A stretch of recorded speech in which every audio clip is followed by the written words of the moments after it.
Fala pessoal, sejam bem-vindos ao podcast do portal Fisiortopedia. Eu sou o Leandro Fukuzawa e serei o host do nosso canal.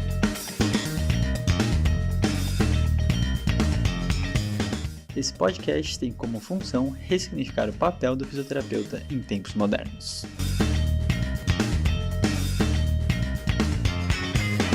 Fala pessoal, tudo bem? Sejam todos muito bem-vindos a mais um episódio do podcast do Fisiortopedia. E hoje a gente está com um convidado internacional, diretamente da Austrália aí, um brasileiro, né? Senão a gente estaria falando inglês, obviamente. É o Danilo de Oliveira Silva. Tudo bom, Danilo? Tudo bom, Leandro? Primeiramente, muito obrigado pela oportunidade de conversar com vocês. Já venho acompanhando o trabalho de vocês há algum tempo, então é uma honra estar aqui batendo um papo hoje. Legal.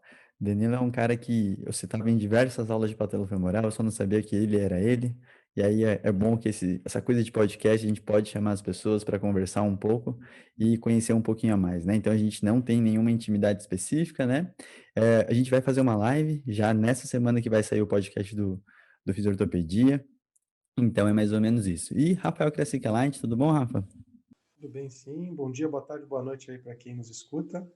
E aproveita o papo aí, porque a gente vai falar de muita implementação, muita evidência de qualidade e uma história de mais um brasileiro aí que a gente está conhecendo aqui, que foi para fora, estudou, né, e começou a se tornar uma referência aí na área que estuda. Muito bom. Então, o Danilo, eu conheço muito ele por causa dos estudos de patelo-femoral, mas a gente não vai necessariamente conversar sobre assunto, e sim sobre osteoartrite, né? Estava até aqui elaborando as coisas do módulo da pós-graduação, que a turma 2 aí já está com as inscrições abertas, e aí eu percebi também que a gente tem pouco assunto sobre osteoartrite dentro do podcast, né? Isso é uma falha, estamos aqui para corrigir da melhor forma possível. Mas antes de qualquer coisa, Danilo, por favor, se apresente, me fale o que você está fazendo na Austrália e um pouquinho de toda essa sua trajetória aí. Então, beleza. Primeiramente, eu acho que eu vou começar contando brevemente um pouco da minha trajetória e daí a gente chega para o momento que eu vim aqui para a Austrália em definitivo. Eu acho que é em definitivo. Eu sou fisioterapeuta de formação, então eu fiz minha graduação na Universidade Estadual do Oeste do Paraná, em Cascavel. Eu sou mineiro, de Pouso Alegre, sul de Minas, pertinho de São Paulo capital, mas é no sul de Minas. Então viajei para 1.000 quilômetros de distância da minha cidade, com aquela vontade de fazer universidade pública e tudo mais, e sempre ouvi boas recomendações do curso lá de Cascavel, então eu fui fazer a universidade lá. A graduação lá são 5 anos, que é um pouco diferente de alguns cursos do Brasil, que são 4, tem alguns de 4,5, mas lá são 5, e é um curso bem prático, o que foi bem legal na graduação. Então, desde o primeiro ano, a gente já tinha contato com os pacientes, eu acho que esse é um diferencial de lá. E toda a teoria é dada nos 4 anos, misturado com a prática, e no 5º ano são só os estágios, e a gente ficou um bom tempo em cada setor. Então, foi uma faculdade bem interessante. E logo após terminar, eu já entrei no mestrado na Unesp, em Presidente Prudente. Então, o professor que eu fiz TCC na graduação, ele tinha um contato na Unesp. Então, na graduação, não trabalhava com dor femoropatelar, não trabalhava com o joelho em si. Inclusive, meu TCC foi em realidade virtual para paciente hemiplégico. Então, nada a ver com o que eu faço hoje. Mas foi um projeto bem interessante, que me deu uma boa possibilidade aí de aprender e ter o primeiro contato com a pesquisa. Então, esse professor Fernando Amâncio Aragão, ele tinha contato com o professor Fábio Micolis lá em Prudente.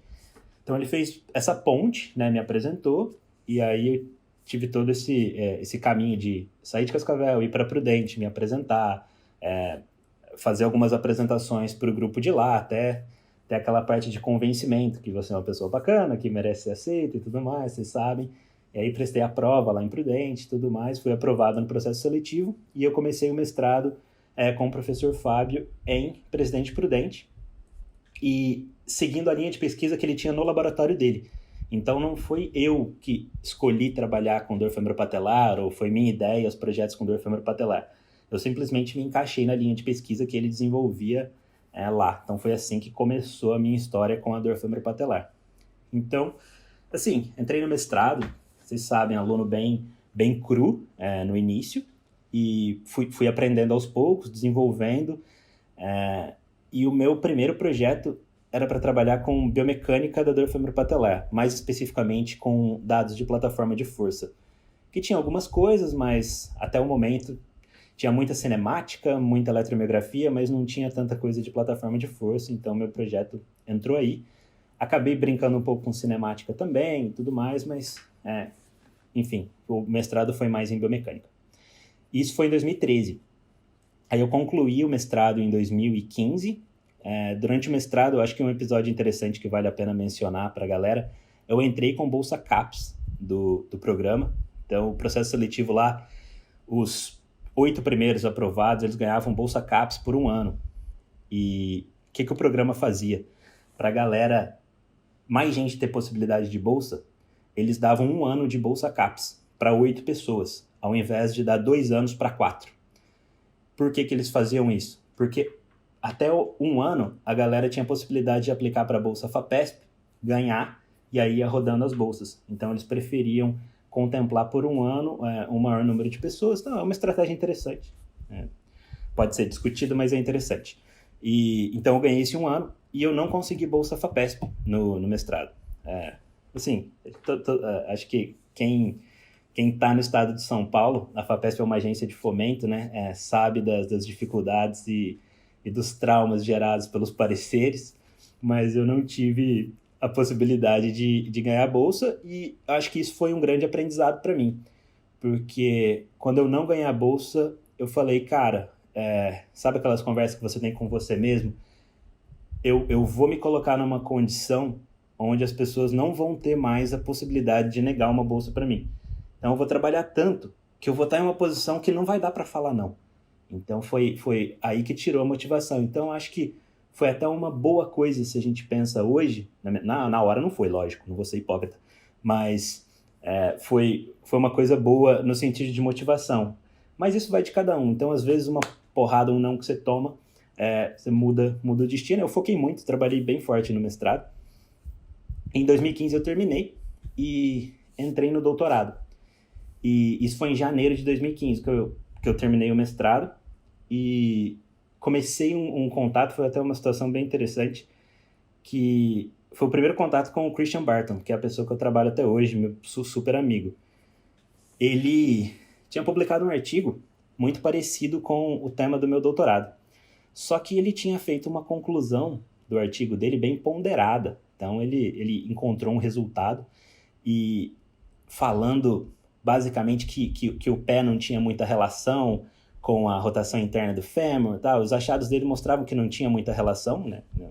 Tarefas de escada, e eu tinha encontrado resultados parecidos, só que a conclusão dele foi bem ponderada, como deve ser na ciência mesmo, olhando para os dois lados, encarando as limitações do estudo dele, e aí eu mandei um e-mail para ele, falando assim, viu, você encontrou isso, e eu encontrei uma coisa similar, por que você concluiu assim? Por que você não concluiu que o negócio não presta? Foi mais ou menos assim. E daí, cara, foi uma insanidade. Um brasileiro que terminando o mestrado vai mandar e-mail para um dos caras mais importantes da área. E ele foi super gente boa, me respondeu, explicando com toda a paciência. E aí a gente foi desenvolvendo um contato que acabou desencadeando o nosso primeiro artigo juntos. Uhum. Mas lá na Unesp em Prudente não tinha doutorado ainda. Então, quando eu terminei o mestrado, eu tive que esperar 6 meses até abrir o programa de doutorado. Então, eu fiquei meio no limbo esses 6 meses. Então, às vezes as pessoas olham, publicação, não sei o quê. Então, não tive bolsa na segunda parte do mestrado e fiquei 6 meses no limbo. O que é ficar no limbo? Você está lá no laboratório trabalhando sem ter vínculo nenhum com a universidade. Então, foi aí que eu descarreguei um monte de artigo do meu mestrado. Geralmente, a galera publica 1 ou 2 no mestrado. Eu acho que eu publiquei uns 7 durante o mestrado, porque eu tive esses 6 meses só escrevendo. Tava com tudo coletado, com os dados ali, então fiquei só escrevendo, aí saiu um monte de coisa. Aí eu entrei no doutorado, e aí sim tive a possibilidade de ganhar a FAPESP. Vou dar uma resumida agora. Tive a possibilidade de ganhar a FAPESP, e ganhei a Bolsa BEP, que é atrelada à FAPESP. A Bolsa BEP, para quem não é do estado de São Paulo, não está tão envolvido na academia, é uma possibilidade de ir para o exterior. Você pode aplicar até 12 meses de bolsa para ir em qualquer universidade do mundo, desde que tenha sentido com o seu projeto.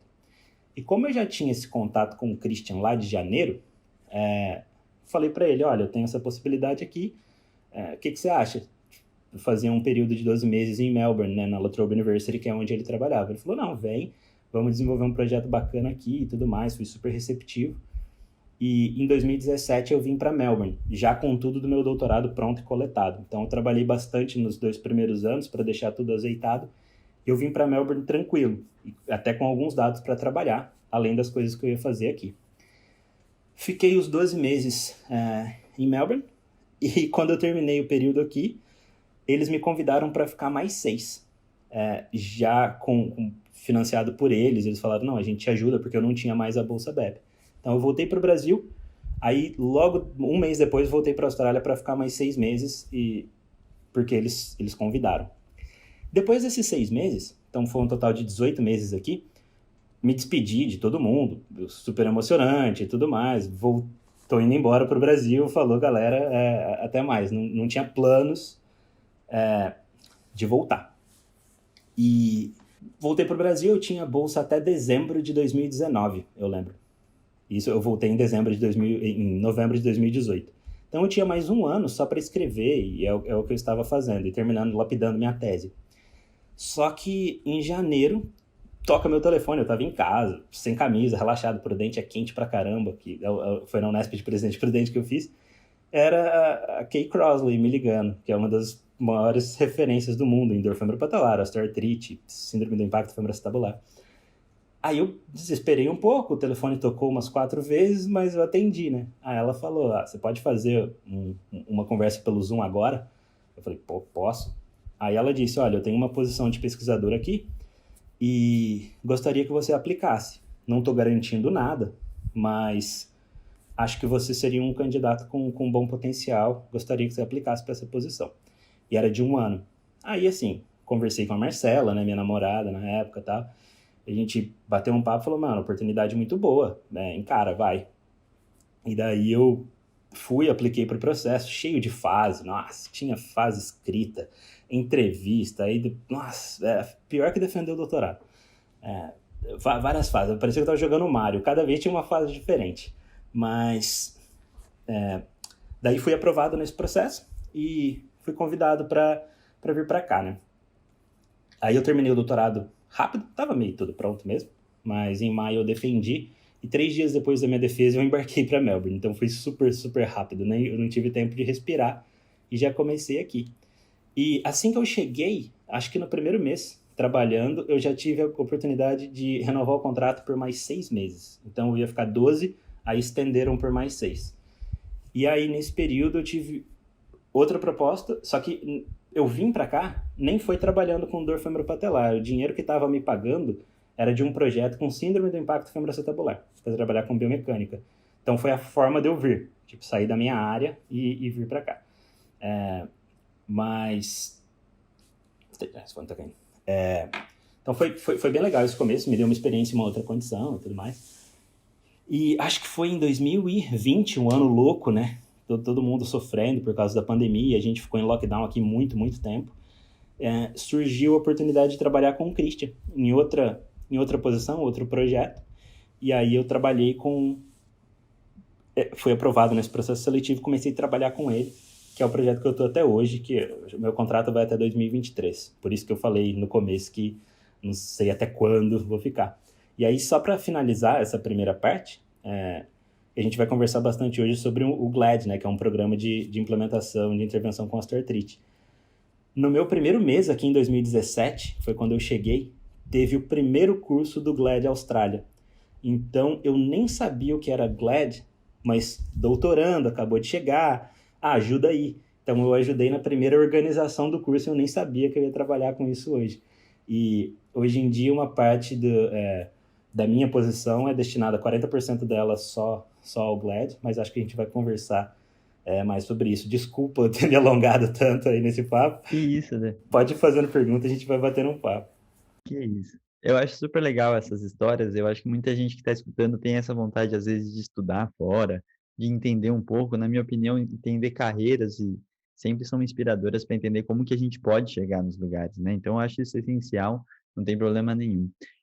Eu só queria ressaltar, o Danilo falou vários nomes super interessantes, que aqui no Brasil, num geral, né, a gente está muito acostumado a falar de patelofemoral, e alguns nomes mais como Christopher Powers e tudo mais, e assim, os nomes que ele está falando, na minha opinião, são as referências de estudos que realmente mudaram o cenário da patela femoral, né? Christian Barton, aqui, Crossley estuda muito quadril, né? Tem a Natalie Collins também está por lá.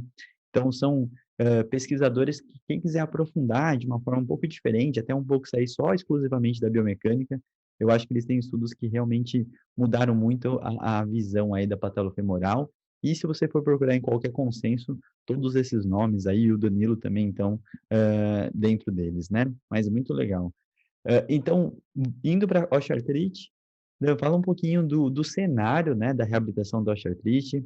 É aquela coisa que teve um tempo atrás, que foi a época da cartilagem e tudo, mas é um processo que até a nomenclatura, né, o pessoal fala osteoartrose aqui no Brasil, ou osteoartrite, qual que seria adequado e por quê, e falar um pouquinho dessa coisa mais global, né, que com certeza é uma das atenções que a gente precisa dar dentro da reabilitação musculoesquelética. Eu acho que a terminologia ela varia um pouco, né? Eu falo osteoartrite porque é a tradução literal do inglês, as coisas que a gente mais lê, né? Que é osteoarthritis, então osteoartrite, vai direto. Mas a osteoartrite é uma área enorme, então tem muita pesquisa, até pelo fardo, tanto social quanto econômico gerado pela osteoartrite, ela é uma área muito pesquisada. Então eu acho que se eu não me ousaria a fazer um resumão de tudo sobre osteoartrite. E a osteoartrite é complicado, porque qualquer coisa que você fala, essa intervenção não é tão boa, essa intervenção é boa, surge um artigo te contradizendo, porque tem muita coisa mesmo. Então é uma área muito, super explorada. Eu acho que hoje a gente pode centrar fogo nas intervenções não cirúrgicas, né, e não medicamentosas, porque, de novo, colocar a mão em vespeiro falar de medicamento para osteoartrite, porque tem um monte de coisa que funciona, tem um monte de coisa que não funciona. Mas a osteoartrite, como eu estava falando, ela tem alta prevalência. Então, por exemplo, aqui na Austrália, 1 em cada 11 australianos apresenta osteoartrite. Então, a gente tem dados do fardo econômico disso e, tipo, gira na casa dos bilhões, entendeu? Então, é muito grave. E até porque muita gente com osteoartrite acaba falando de joelho especificamente, acaba fazendo artroplastia total de joelho. O que também é muito caro, custa muito para os cofres públicos e para o paciente, quando vai para o lado privado também. Então, o foco é muito grande nessa desordem. E é por isso que a gente acaba estudando também, para contribuir um pouco com o processo. E quando a gente olha para as evidências em osteoartrite, todos os guidelines, eles reportam que a primeira linha de intervenção, então o paciente falou, eu tenho osteoartrite. Todos teriam que tentar exercício, educação e perda de peso. Antes de qualquer coisa, antes de considerar qualquer outra intervenção, todos teriam que tentar isso. E aí, na presença de insucesso dessas intervenções, quando bem feitas, daí a gente teria que procurar outras opções, mas sempre continuando com a associação do exercício, da educação e da dieta. Então não é assim, tentei isso, não deu, agora eu paro. Não, é ir continuar com isso e aí ir agregando os medicamentos e até o final a cirurgia, porque tem alguns pacientes que só vão melhorar com cirurgia. Então acho que é mais ou menos isso de forma geral, assim, um pacotão. E é interessante, né, Danilo, porque assim, ele é uma primeira escolha, a cirurgia, como uma prótese, por exemplo, ela nunca vai ser uma coisa de primeiro momento, né? Então, normalmente é um paciente que vai ter aspectos relacionados à dor crônica, porque ele vai ter uma sequência de eventos que vai acontecendo e gerando consequências no corpo, e a incapacidade é uma delas, né? E uma das tomadas de decisões relacionadas à troca para a artroplastia está relacionado ao paciente não aguentar mais, né? Então ele levanta a bandeira e fala assim, ó, tentei de tudo, teve muitos tratamentos diferentes e ele acaba tendo a opção da cirurgia, né?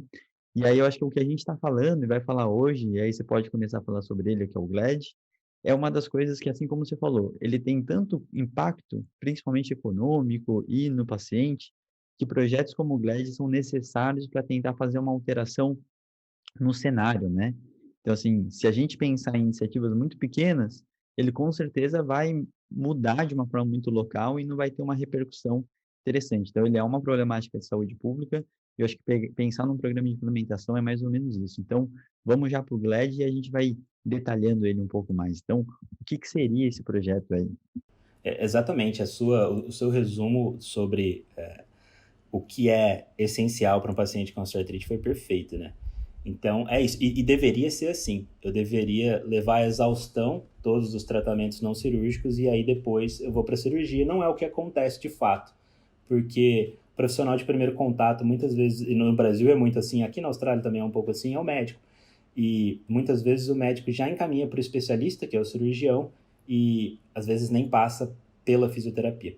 Então ele vai direto para a cirurgia ou para listas de espera e tudo mais. E uma vez que você falou para o paciente que ele só vai melhorar com cirurgia, é muito difícil convencer do contrário. Então essa é a questão. Quando a gente olha para as evidências, né? Então os guidelines eles reportam isso claramente, que exercício, educação e perda de peso teriam que ser seriam as primeiras alternativas, as primeiras tentativas, mas isso não é o que acontece. A gente tem dados aqui na Austrália dizendo que apenas 12% de quem tem osteoartrite faz esse tratamento não cirúrgico antes.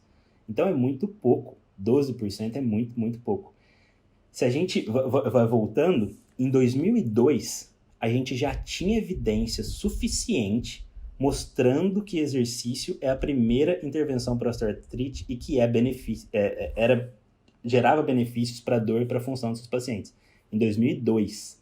Então, o que a gente vem fazendo nesses últimos 19 anos, né? Assim, em 2002 a gente já sabia disso. E foi aí que os fundadores do GLAD, que são a Eva Russ e o Soren School, da Dinamarca, eles falaram, a gente cansou de fazer estudo clínico, eles eram, em essência, pesquisadores, provando que exercício é bom para osteoartrite. A gente já olhou variável bioquímica, biomecânica, psicológica, funcional, de dor, e exercício é bom.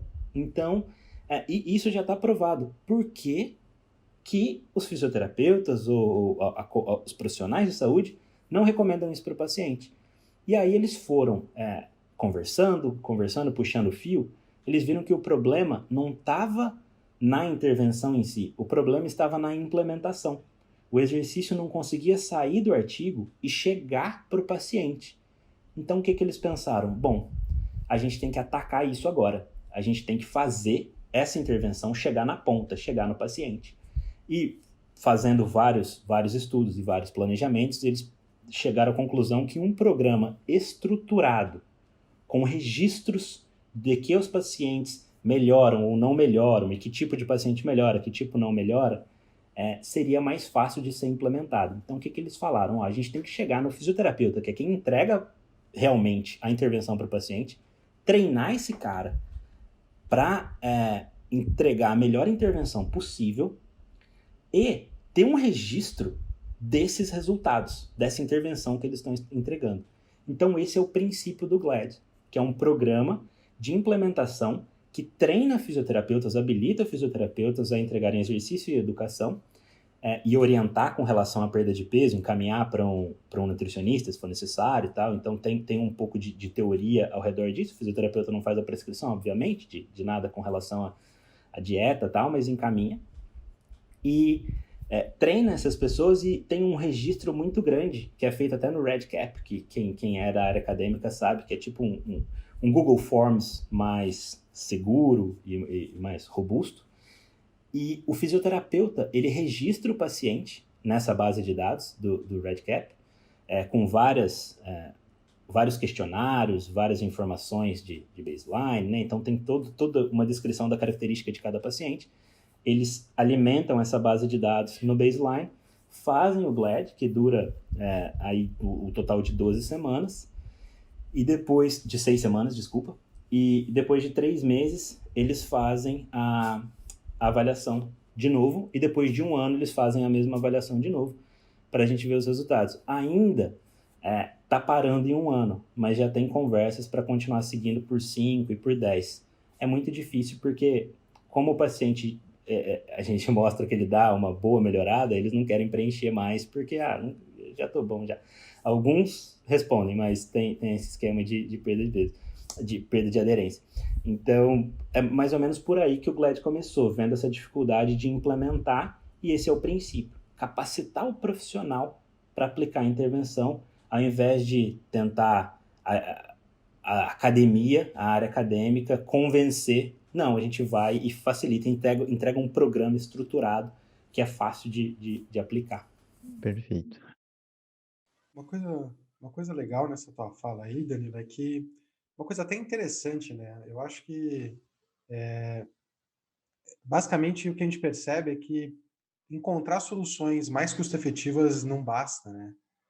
Porque o sistema de saúde está configurado de uma forma, na maior parte dos países, onde não é esse o foco. Não é entregar soluções mais custo-efetivas, não costuma ser o foco, infelizmente, muitas vezes nem quando existem serviços de saúde pública, né? Como é o caso aqui no Brasil. E olha que interessante, né? Você tem muitas vezes meios muito mais baratos, muito mais simples, que expõem o paciente a muito menos risco e precisam de muito menos estrutura para serem implementados, e mesmo assim não são. É quase como se o GLAD e outros estudos de implementação pelo mundo tivessem literalmente remando contra a maré, né? Falando assim, olha, enquanto tá todo o setor de saúde está indo cada vez para um meio mais especializado, não, vamos fazer um primeiro contato talvez com um profissional mais generalista, né? Vamos tentar intervenções que são baratas, fáceis e aplicáveis, não precisam de um grande centro, né? E vamos tentar fazer isso e ver com quem realmente não dá certo seguir. Uma coisa até lógica, se a gente parar para pensar, né? No ponto de vista que faria sentido para um tomador de decisão pensar e olhar para a saúde dessa forma, mas é uma coisa interessante perceber que o setor de saúde, no geral, ele não funciona assim, né? Isso é uma coisa interessante, né? Não só no Brasil, mas em muitos outros países. Exatamente, né? A sua fala é sensacional e vai de encontro com os problemas que a gente encontra. Então, assim, se esse programa ele tem benefícios para o paciente, para a pessoa em si, tudo bem. Pode ser que alguns órgãos governamentais eles não se importam muito com a melhora da saúde das pessoas. Então tá, não me importo com isso. Mas o governo ele se importa com o dinheiro. Então ele deveria entender e observar, olha, isso vale a pena. Então é um exercício de convencimento que a gente tem que fazer para melhorar a vida das pessoas. Atualmente eu estou trabalhando em um projeto aqui que também é de implementação e que vai bem nessa linha que você está falando. Então, o Christian Barton, que é o líder desse projeto, ele é um apaixonado por isso e ele fica revoltado com não ser implementado essas ações, se são as melhores. Então, qual que é a ideia desse projeto? O título dele é super interessante. É, Fazendo uma tradução meio literal, é assim: mantendo australianos fora da mesa de cirurgia. Esse é o título do projeto. E a gente ganhou 1,3 milhões de dólares para conduzir esse projeto. Então, é muita grana. E qual foi o principal argumento? A gente mostrou, com base nos nossos modelos, com base na literatura, com tudo certinho. É um programa que ataca o sistema de saúde público daqui mesmo. Então, assim, tem milhares de pessoas envolvidas. E a ideia é o seguinte: esse programa, se der certo, ele vai evitar pelo menos 200 artroplastias totais de joelho. Então, a gente mostrou por A mais B, com as predições, que a gente conseguiria evitar 200 artroplastias. E aí o Christian coloca um argumento no final e diz: se a gente não tiver sucesso e a gente conseguir evitar apenas 10, já vai autopagar o projeto. Então o dinheiro que vocês nos derem já vai valer a pena porque a gente evitou 10, então você vai estar gastando menos financiando esse projeto do que financiando essas 10 artroplastias de joelho.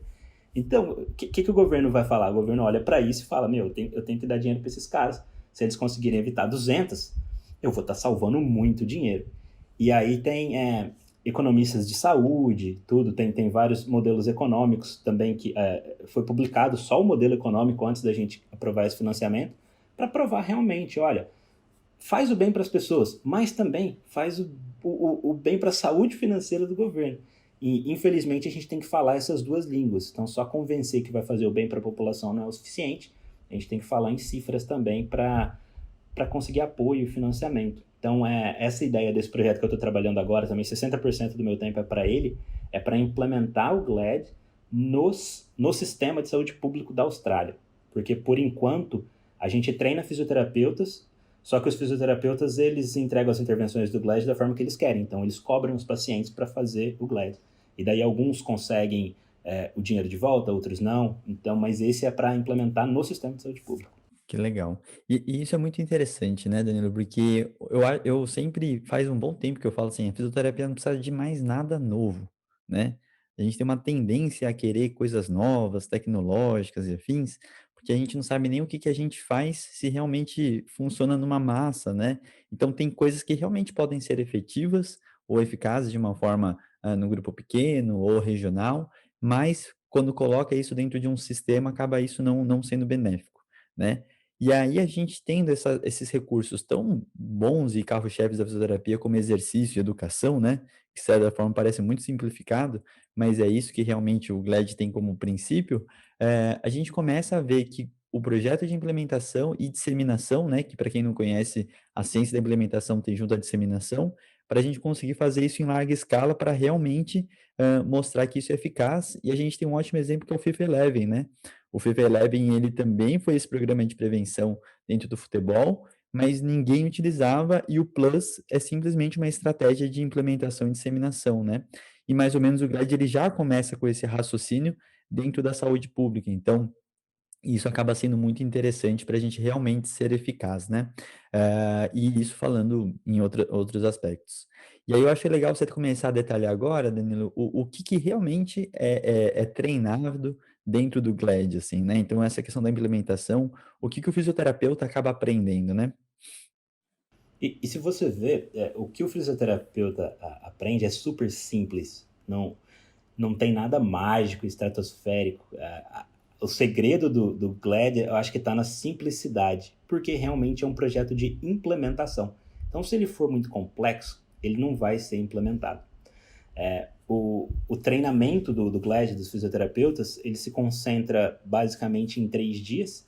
Então, a gente tem um dia aí bem forte de teoria. Então, vai o que é osteoartrite, vai explicando toda essa questão socioeconômica e o fardo. Daí a gente mostra as evidências sobre exercício, dá uma boa destrinchada nisso, e a gente vai se aprofundando praticamente em tudo relacionado à osteoartrite.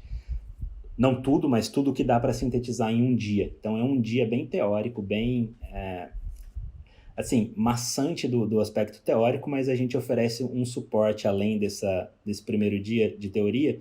Tem vários materiais, tem uma pasta inteira do Dropbox cheio de informação, cheio de conteúdo, de infográfico, de artigo, que o fisioterapeuta pode acessar para sempre. Então, quando ele faz o curso, ele ganha o direito a esse todo o conteúdo e a gente atualiza frequentemente. Então, tem essa informação. Então, você pode pensar, pô, esse primeiro dia é só teoria e tal, mas essa teoria dá uma super bagagem para a parte da educação. Então, é importante o fisioterapeuta entender tudo isso, porque vai dar elementos para ele fazer uma educação mais qualificada na hora que chegar o momento. Então, o segundo dia, ele é mais teórico, então a gente circula por todos os exercícios e o que é o GLAD em si, a gente faz várias práticas sessões de educação, então a gente faz um pouco de teatro, né? Os participantes, eles fingem que são pacientes, outros fingem que é fisioterapeuta, e a gente vai ajudando, tem os tutores, a gente vai intermediando, você apostou muito na biomecânica aqui, então é o que todo mundo fala, tenta, e isso o JP, né, Caneiro, que você conhece ele faz isso muito bem, né, que é reformular a narrativa, não foca nisso, conta a história desse jeito, mostra o outro lado, então a gente treina realmente isso, para ter certeza que o fisioterapeuta está apto para fazer.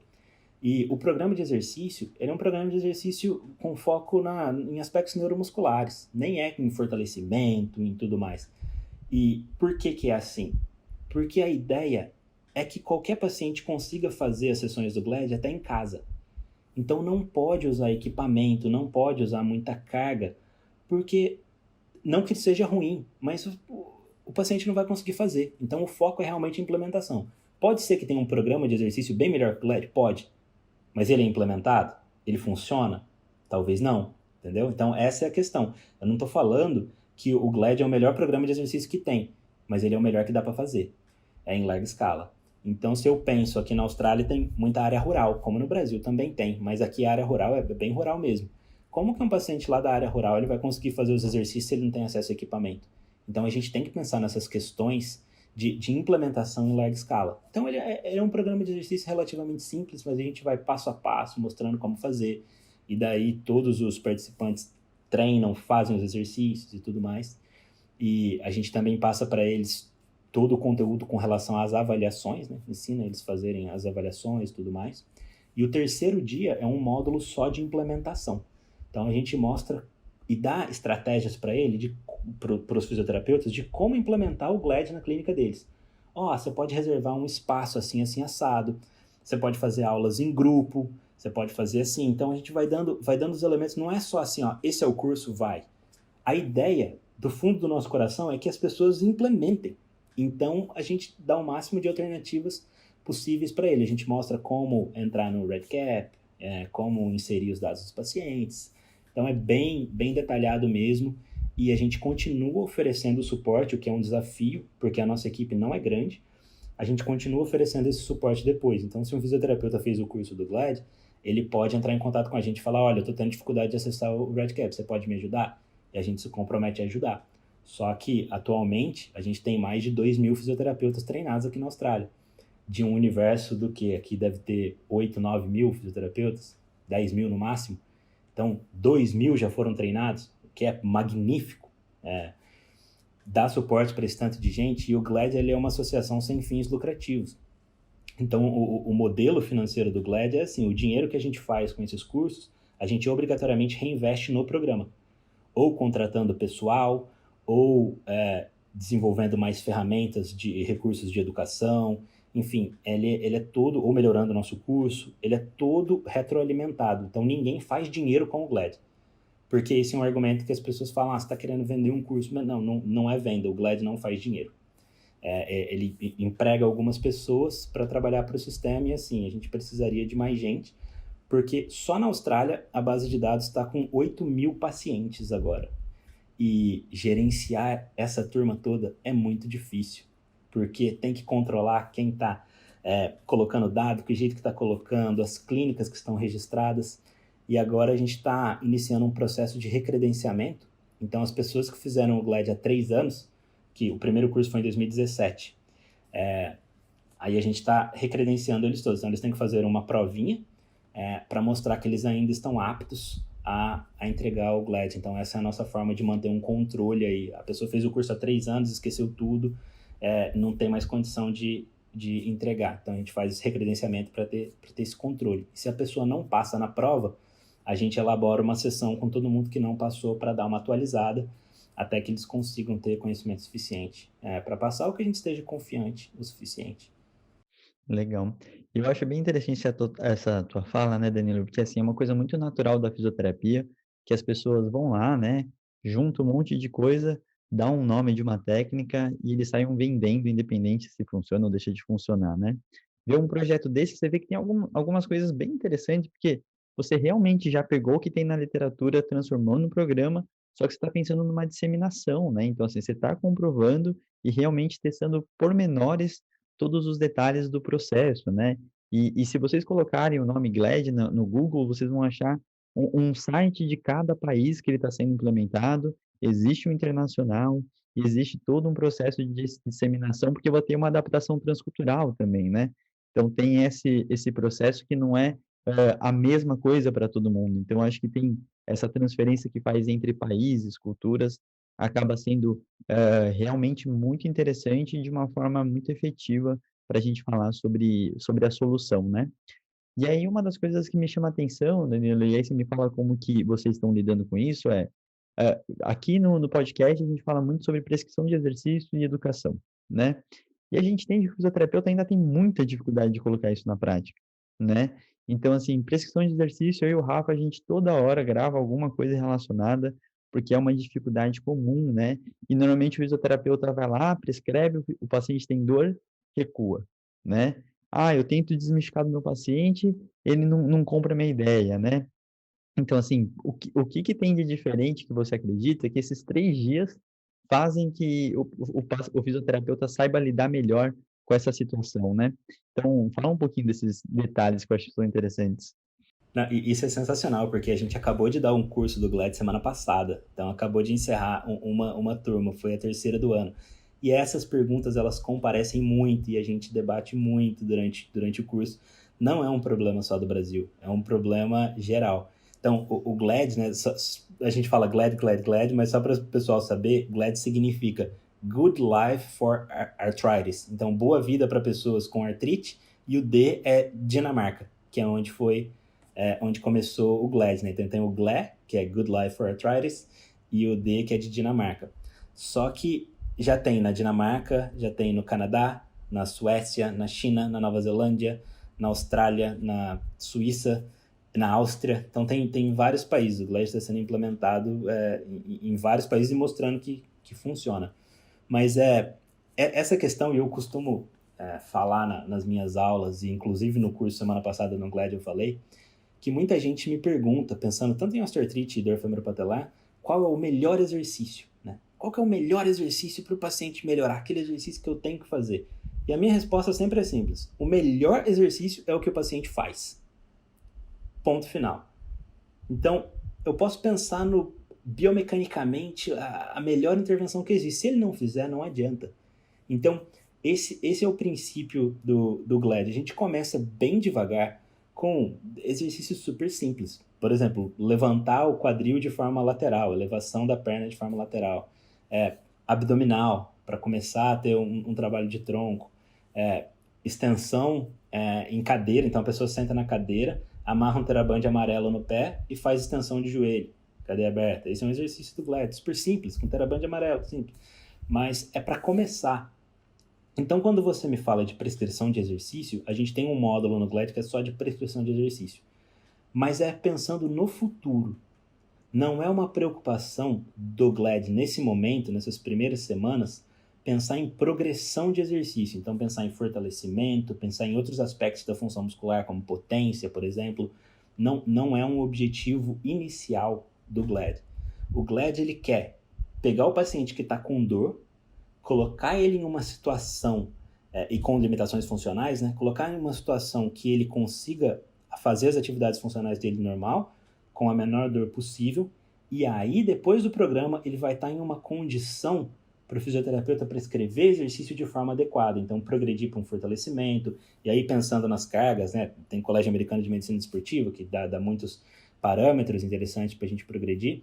A gente aborda isso, mostra como progredir, e a gente faz até alguns casos clínicos mostrando, o paciente chegou nessa condição, terminou o GLAD, tem esse objetivo de vida. Então, por exemplo, descer do ônibus e caminhar 500 metros até a casa. Quais aspectos da função muscular que eu tenho que trabalhar para essa pessoa chegar lá? Eu preciso trabalhar força? De qual músculo? Como que eu faço essa prescrição? Então, a gente aborda isso com detalhes no curso, mas a gente sempre ressalta, olha, o paciente com osteoartrite que chega, que é aquele clássico, o paciente clássico do GLAD tem 65 anos, é mulher com sobrepeso e relata muita dor no joelho. Então, se a gente pensar em socar carga nesse paciente, a gente vai perder essa pessoa de cara. Então, a ideia é modular os sintomas ali de início, com exercícios simples para dar uma base neuromuscular boa, para no futuro progredir. Então, pensando em prescrição de exercício, é isso. E na educação, a gente também, como eu disse, a gente faz esses treinamentos a exaustão, mostrando vários exemplos do que é educação. Para ser bem sincero, a gente vai acabar desviando um pouco o assunto, mas eu nem gosto do termo educação em português. Porque quando a gente fala educação, a gente automaticamente, como brasileiro, pensa em escola, ciências, matemática, história e geografia. A gente não pensa na educação como intervenção que a gente está falando. Não é um termo legal. Eu não tenho outro termo, só estou criticando à toa. Mas seria uma educação em saúde. Eu não estou falando de educação em dor especificamente, são as vias de dor, nocicepção e tudo mais. Não estou falando disso. A educação é a educação da condição. O que é osteoartrite? O que está rolando? Então tem os aspectos biopsicossociais envolvidos, não é só o desgaste da articulagem que leva a dor. Então é tentar mostrar uma outra narrativa para as pessoas, porque todo mundo chega quando a gente fala de osteoartrite, todo mundo já chega pensando em desgaste da cartilagem, desgaste ósseo, é osso com osso.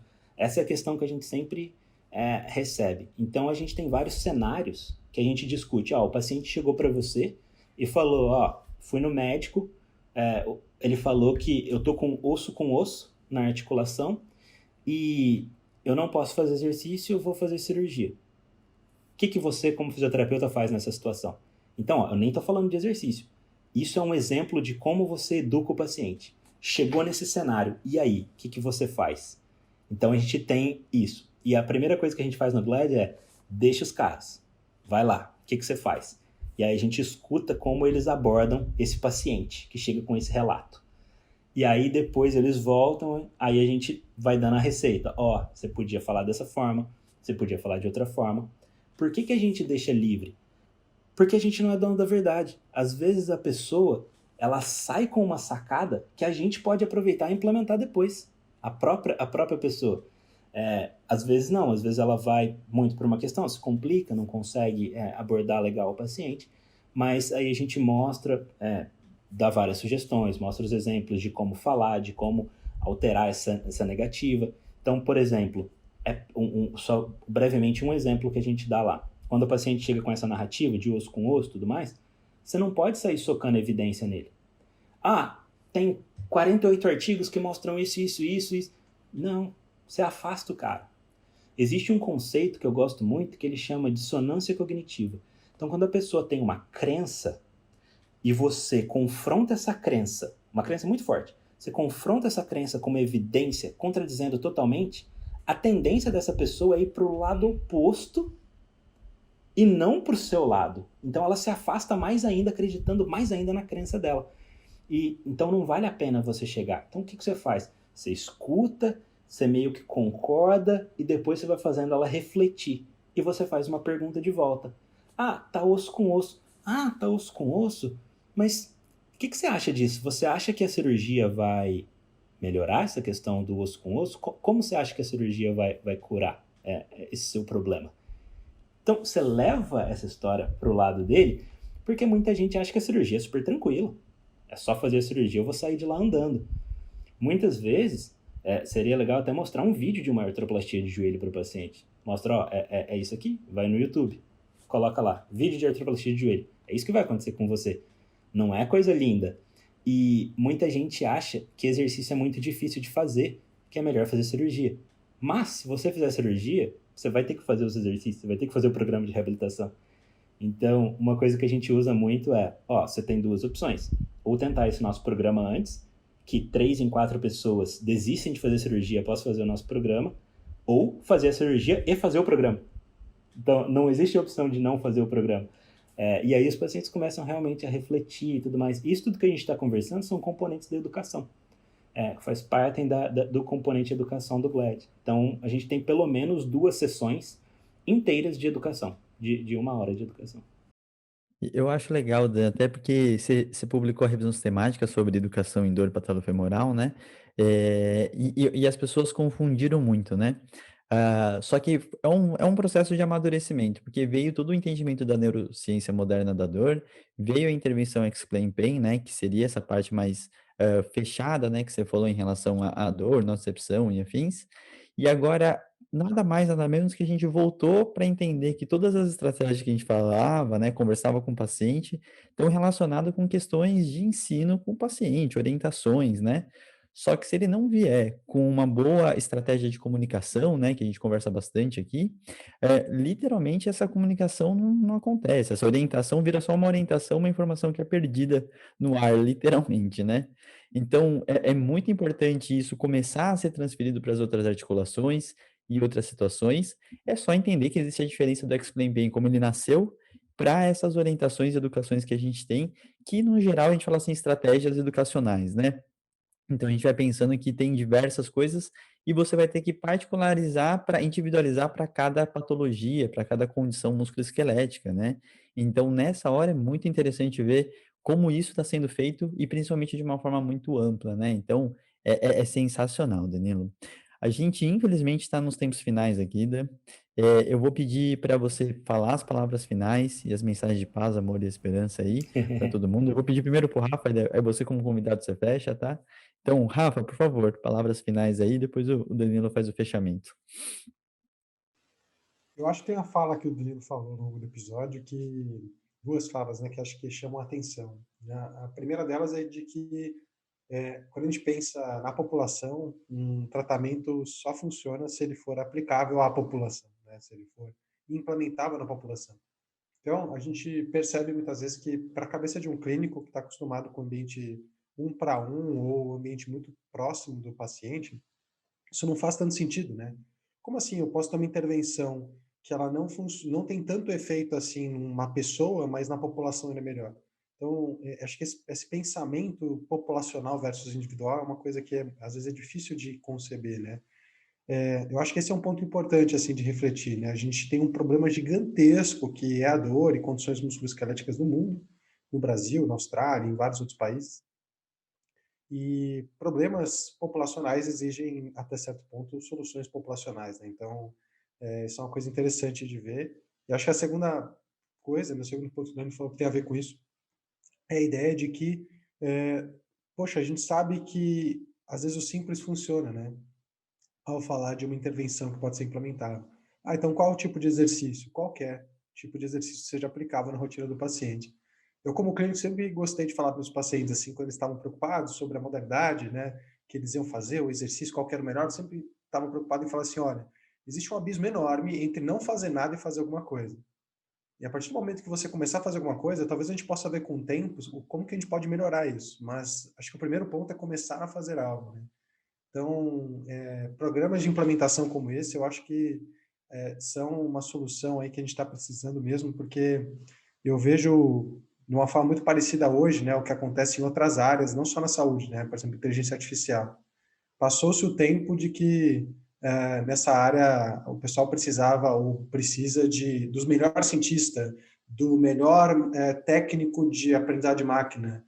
Na verdade, todo mundo no mundo inteiro sabe os mesmos modelos, né, e sabe fazer as mesmas coisas, os mesmos programas. O que muda hoje é que, na verdade, tem poucas soluções que estão sendo implementadas no mundo real. Cada vez mais, isso está acontecendo, mas a diferença, talvez, por exemplo, na inteligência artificial, na implementação hoje, não mais em descobrir um algoritmo novo, milagroso, né? Eu acho que talvez a gente esteja esbarrando em uma coisa muito semelhante. Assim, antes a gente pensar se é melhor fortalecer assim o assado ou fazer exercício assim o assado, a gente talvez teria que conseguir entender que, poxa, será que a maior parte dos pacientes estão fazendo de fato um tratamento conservador de qualidade? Né? E talvez para aqueles que precisam fazer algo diferente, a gente pensa o que é melhor, mas para a maioria talvez não seja necessário. Então, eu acho que estamos vivendo o século da implementação aí nesse sentido, né? Que assim seja. Danilo, por favor. Com certeza, concordo muito com a fala do Rafael. E assim, só para a gente finalizar a questão do GLAD certinho, muitas coisas a gente poderia conversar mais, mas é importante ressaltar que todas as intervenções do GLAD elas foram publicadas e testadas antes da gente implementar. Então, primeiro a gente viu, olha, funciona em um ambiente controlado, e depois houveram estudos pequenos de implementação, a gente viu que funcionava em um ambiente um pouquinho menos controlado, e aí sim ele foi implementado. E nos exercícios que a gente prescreve, eles são simples, mas a gente ensina bem a teoria do exercício durante o curso, a gente ensina como o fisioterapeuta deve fazer a técnica correta. Então, não é só falar, ó, faz aí qualquer coisa. A gente ensina com qualidade, eles são exercícios simples, mas eles são desenhados com bastante capricho na técnica, na execução, na forma de fazer. Eles são apenas, não usam equipamentos, enfim, eles são simples, o programa é simples. Tem alguns artigos da Eva Roos, tem alguns artigos do Christian, que a gente acabou de publicar por aqui também, mostrando o programa de exercício, você vai olhar e vai falar, nossa, mas não tem nada demais. Mas acho que esse é o segredo. E os maiores críticos do GLAD, e eu não estou falando isso de uma forma negativa, porque eu acho importante ter crítico, porque a crítica faz a gente evoluir, faz a gente dialogar e melhorar alguns pontos. Mas os maiores críticos, eles vão no seguinte sentido. Exercício e educação, qualquer fisioterapeuta sabe fazer. Por que eu tenho que fazer um curso chamado GLAD para fazer esse exercício e educação? Se todo mundo sabe fazer, a gente aprende na faculdade. Mas é aí que entra. Todo mundo sabe fazer, mas não era implementado. E quando eu chego com um programa estruturado, com uma forma consistente, implementado em vários países, com dados assim, se olhar todas as bases de dados, tem mais de 50 mil pacientes. a gente agrupa todos esses resultados e mostra a efetividade, é muito mais fácil você convencer um médico a encaminhar o paciente para esse programa ao invés da cirurgia, do que se você virar e falar, olha, eu sou fisioterapeuta, eu fiz faculdade, eu sei fazer exercício e educação e é bom. Então, você entra com todo esse respaldo do programa em si. Óbvio, a Eva Ruse e o Soaring School, eles analisaram esse processo, eles tentaram várias formas de implementar. E com todos os estudos que eles fizeram, com as associações, tanto de medicina quanto de fisioterapia, esse foi o melhor caminho. Ter um programa bem estruturado, bem montado, que a pessoa sabe o que vai fazer. Hoje em dia, se a gente pergunta, se a gente fizer um bate-papo entre a gente aqui, não estou propondo isso, até acho que a gente nem deve fazer, de definir o que é fisioterapia, eu vou sair com uma, o Rafael vai sair com outra e o Leandro vai sair com outra. A gente não consegue falar o que é fisioterapia. E se a gente, da nossa profissão, não consegue, tem definições diferentes, vocês imaginam outras profissões que não têm o conhecimento da nossa profissão. Então, quase ninguém sabe o que é fisioterapia. E cada um faz uma coisa.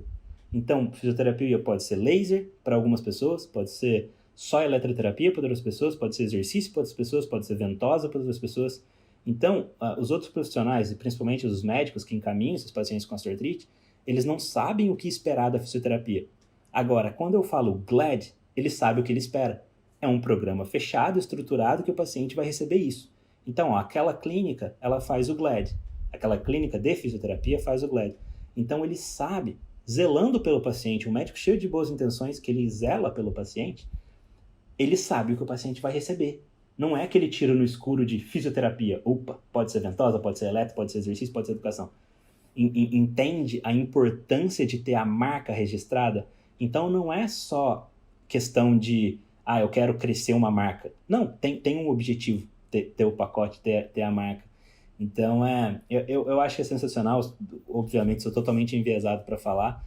Estou aprendendo muito com o GLAD ainda. Eu estou agora no Comitê Internacional, então uma vez por mês a gente reúne com todo mundo de todos os países.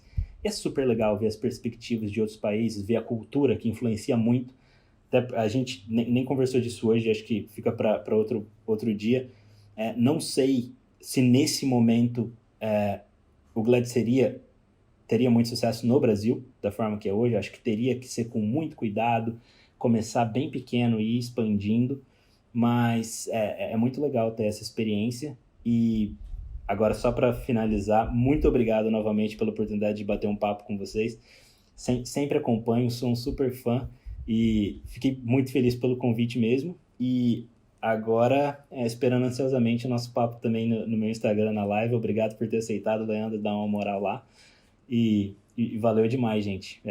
Obrigado por todo mundo que está ouvindo também. Que isso, Dan, muito obrigado aí mesmo, foi sensacional. Eu acho que uma iniciativa como essa, ela precisa ganhar voz, ainda não chegou no Brasil mesmo, então a gente precisa ter uma cautela aí, mas vocês veem que não tem grandes segredos do que tem dentro do programa, né? Eu acho que isso é a mensagem mais importante e que a gente tem que parar de cutucar pequenos detalhes dentro de um projeto tão grande. Eu acho que não é para falar se é isso ou aquilo, né? Mas é pensar nesse macro, esse macro faz muito mais diferença, né? Mas é isso, galera. Muito obrigado pela atenção. Danilo, de novo, obrigado pelo convite aqui, pelo convite no Instagram e por ter aceito aqui, tá? Vai ser um grande prazer a gente estar conversando aí sobre o tema do meu mestrado. E a gente com certeza vai te chamar de novo para outras questões aqui, você falar de patela femoral, que é uma das suas temáticas também, né? E a gente mantém o contato. Galera, muito obrigado, um grande abraço para todo mundo e até a próxima.